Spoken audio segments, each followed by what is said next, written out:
All right. So Rich Paul has lost his everlasting mind. I just want to say that. Rich Paul is the owner of Clutch Sports and is LeBron James's agent. And Rich Paul has been making the news a lot lately. And it's not for being an agent. It's for him having, guess what? A surprise? A podcast. Rich Paul picked up the mic and started talking on these podcasts. He has a podcast with Max Kellerman that has been airing for, it seems, probably like 2 or 3 weeks. And every week, he says something. He says something that makes the airwaves. And yeah, what he says always ties back to LeBron. And you would think that someone so integral in helping LeBron build his empire, just a little lore, LeBron and Rich met because the story says that Rich Paul was selling jerseys out of the back of his truck. Relationship started from there, and then they just grew with each other. He started off like carrying LeBron's bags, woo woo. Then he became an agent or like an intern with CAA as LeBron was with CAA, and then learned the tricks of the trade through that as Rich Paul was a hustler when he was younger. So he was doing what he do. So he got street smart. So he learned the what's the word I'm looking for? The intricacies of what it takes to be an agent.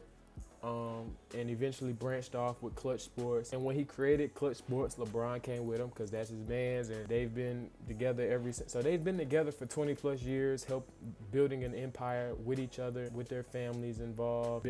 They've moved strategic in areas. So it's hard for me and for anyone else who is reading these comments to be like, oh, these must be conversations that Bron and Rich must be having while they sipping cognac on the balcony. These is conversations that they having every night. And Rich has to.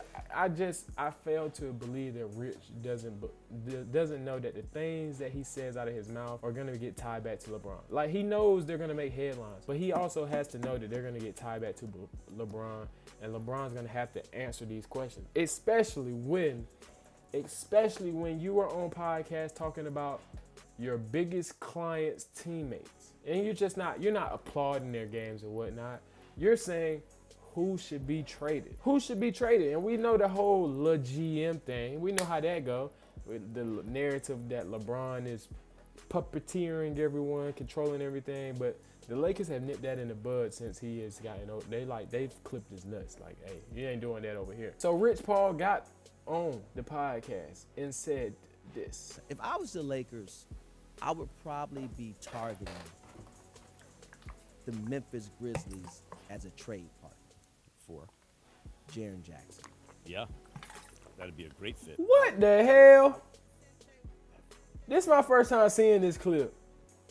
I lied to you not. I read the headline, but this is my first time watching the clip. And you're going to sit here and say, if I was the Lakers, I would be looking to the Grizzlies to be trade partners.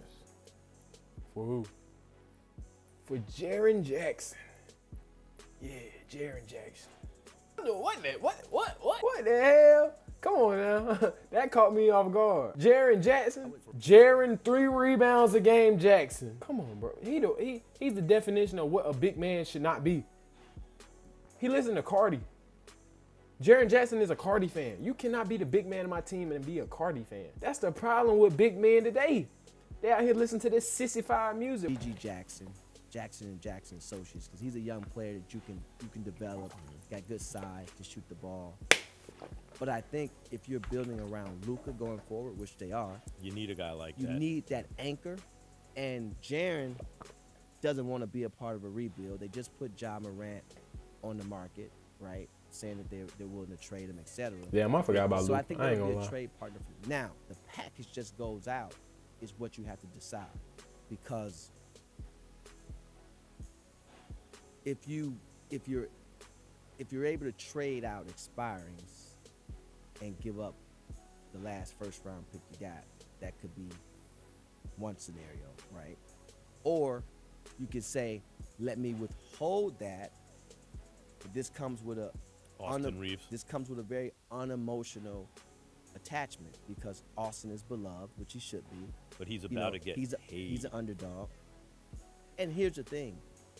If There's a All right, so I feel he buttering it up real nice. He basically saying that if the Lakers are building around Luka Doncic, is he would, if he was in the position to make trades, he would make a trade for Jaren Jackson because Jaren is a lob threat and he stretches the floor, and in doing so, he would either send expiring contracts and give him a first round pick in like 2030, or if you don't want to do that, it's going to cost you. And he's saying that the cost would be Austin Reeves.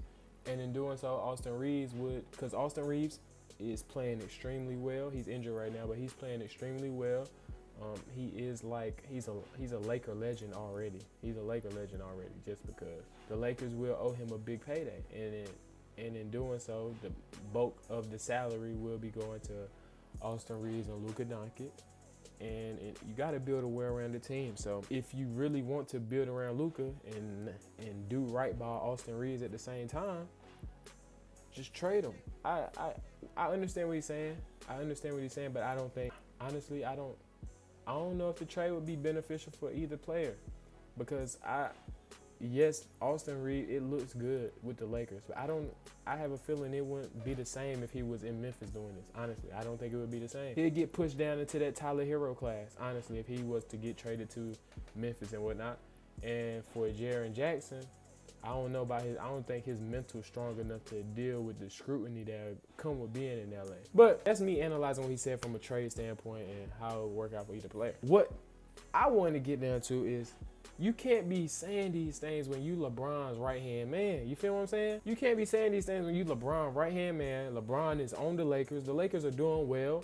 I don't think that they will win a championship, but they could become a second-round Western Conference Finals team. But you just messing up the chemistry when AR walked in the locker room and he got this on his mental, and LeBron passive aggressive, so the locker room is gonna be kind of shaky when things like this is going on. I think that LeBron's man enough where he'll sit down with AR and let him know, like, yo, what he's saying, I don't believe that, woo, woo, woo. LeBron grown enough, I think he would do something like that just to even things out. But still, man, you can't do that. And with all this happening, LeBron had to come out and say, I think you all know Rich is his own man, and what Rich says is not a direct reflection of me and how I feel.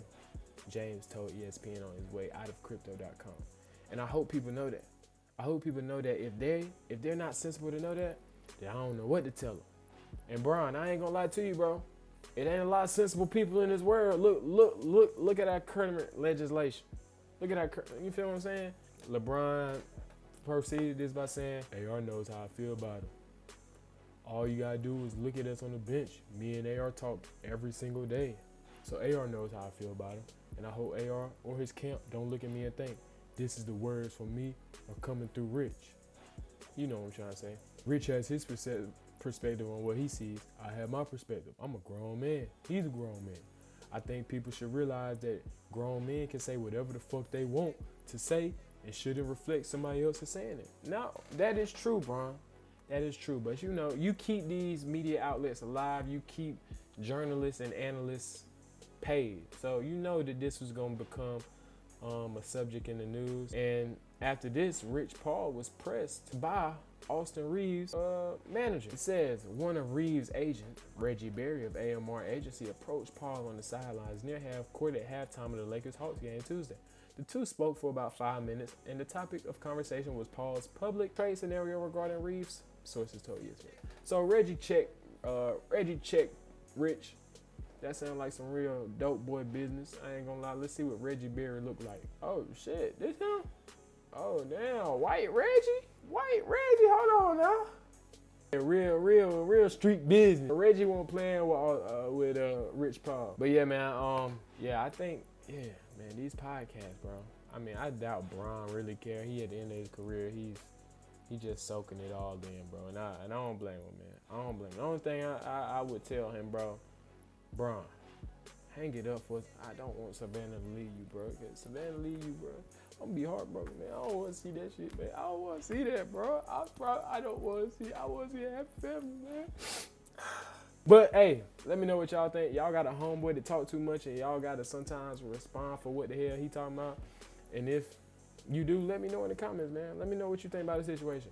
Until next time, like, comment, subscribe, and we out. It's your boy Jay Lynch. Salute.